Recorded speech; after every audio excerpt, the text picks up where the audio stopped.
Previously, we saw the first part of Hume's problem of evil. And the gist of it is that the character Philo and the others are presenting an argument by example with a conclusion that everything is awful. And they do this by presenting all the awful stuff. And now we turn to the actual arguments about the problem of evil itself. And the character of Philo, which is to say Hume, is presenting various variations upon this. Now, part of the setup is to lay out some ground rules about how we're going to do things, according to Philo. And so the challenge put to Cleanthes is this. Philo says that Cleanthes must maintain his anthropomorphism about God. Now, anthro means human, in this case, morphism means form. So to anthropomorphize, God, essentially is to say that God is like us. We're going to look at God in human terms. More specifically, what it means is this.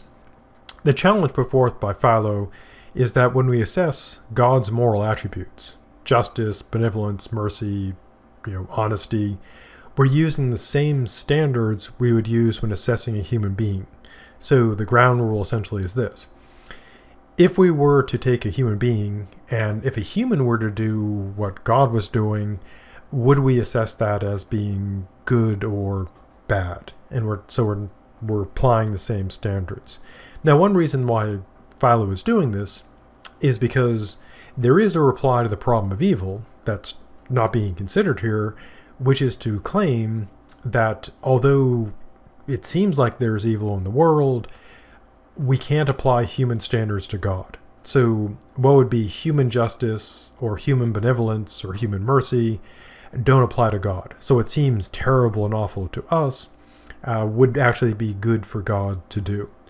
To use an analogy, and again, this is just commentary, this is not part of the Hume's actual problem of evil, it would be analogous to how people often hold the view that those in power, especially like dictators and kings who enjoy special powers, that they can do what would be horrible and evil for a normal person.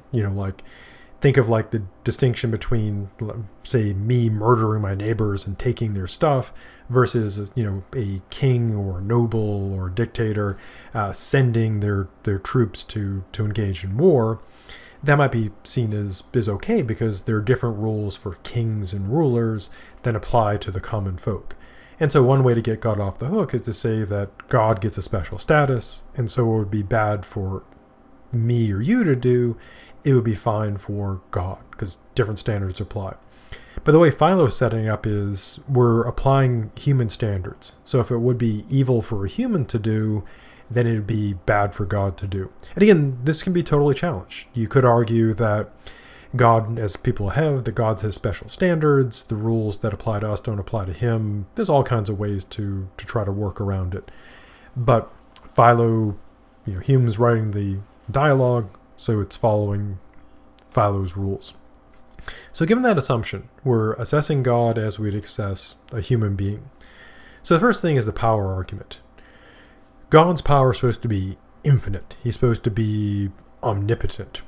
And this means whatever he wills is executed, comes about. Or as the song says, what God wants, God gets. Now Philo claims that humans and animals are not happy. And therefore, it follows that God does not will their happiness. So the conclusion is essentially that God is not good, because he's not willing that people and animals be happy. Now, the next argument is the wisdom argument. And here's how this argument goes. God's wisdom, his knowledge, is supposed to be infinite. He's omniscient. He knows everything. He's all-wise. So he never makes mistakes, and choosing means to any end. But, Philo claims, events tend not to lead to humans or animals being happy, things turning out well. For all the examples he gave in the previous part. And so he claims the world is not established to make us happy, because God never makes mistakes. At least if you take him to be, all-knowing. So his conclusion with the power argument, wisdom argument is this overall. In what respect does God's benevolence and mercy resemble that of human beings? Because if a human being had, power and wisdom and didn't use their power to do good and, could solve problems but simply doesn't, chooses means that result in misery and suffering, and even though they know better, the best explanation would be, well, that person's evil, because if they just allow horrible things to happen, they could stop it, then they would be a bad person. And if they knew how to make things better, but simply decided not to, despite having the power to do so, we would tend to say that they were evil as well. And so if we applied the same standard to God, we would take him to be not good. Now, Hume notes that this challenge is not original to him. It goes back to Epicurus, the founder of the Epicureans, and they raised a version of this problem of evil. If God is willing to prevent evil, but not able, then he'd be impotent. So that would be a problem because he wants to do good, but he just can't do it. In that case, he could still be good, but we'd have to accept he doesn't have the power. So one option would be, okay, God wants to prevent evil, but he can't do it, so that's why there's evil. But then we'd have to accept that God is lacking power. He just can't get things done. If God is able to prevent evil, but not willing, then he would be malevolent. And if he's able to do so and willing to do what he's doing, then he would be straight on evil. And so the idea here is that he's not arguing that God doesn't exist. His argument is essentially that if we look at what we've got and we assume, that God is all powerful and all knowing and all good, that doesn't match with our actual experience. So something's got to go. Either he can't be all powerful, or he can't be all knowing, or he can't be all good. And again, there are ways to reply back to this. We saw Leibniz's approach, and there are other arguments as well.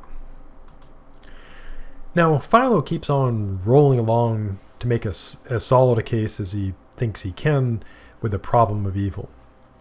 So he continues with his refutation of the divine benevolence, that God is supposedly good. So Cleanthes advances an argument that nature has a purpose and intention, a teleological view. Now Hume here counters with essentially what today we would call like a evolution argument, a natural selection argument. So the character of Philo, speaking for Hume, says this. But, he says, the preservation of individuals and the propagation of the species is enough for nature's purpose without care or concern for the happiness of individuals.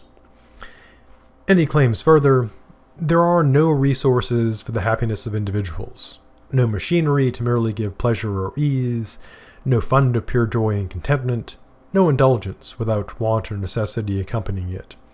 And then he, kind of continuing in the vein of part one, laying out all the, the bad stuff, that there are racking pains arising from gouts, and here's some old, medical-ish terms, gravels, megrims, toothaches, rheumatisms, and mirth, laughter, play, and frolic seem gratuitous. And so the problem he's raising here is this. If we look at how the world functions, it seems to be just, purely, you could look at it in terms of evolution.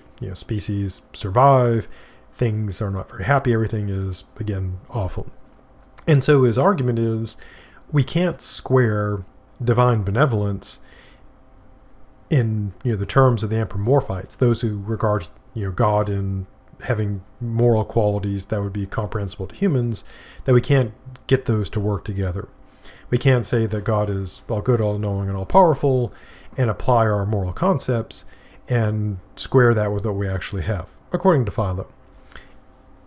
So who could do this? Well, he says somewhat sarcastically that only the mystics can account for this mixture by deriving it from attributes infinitely perfect but incomprehensible.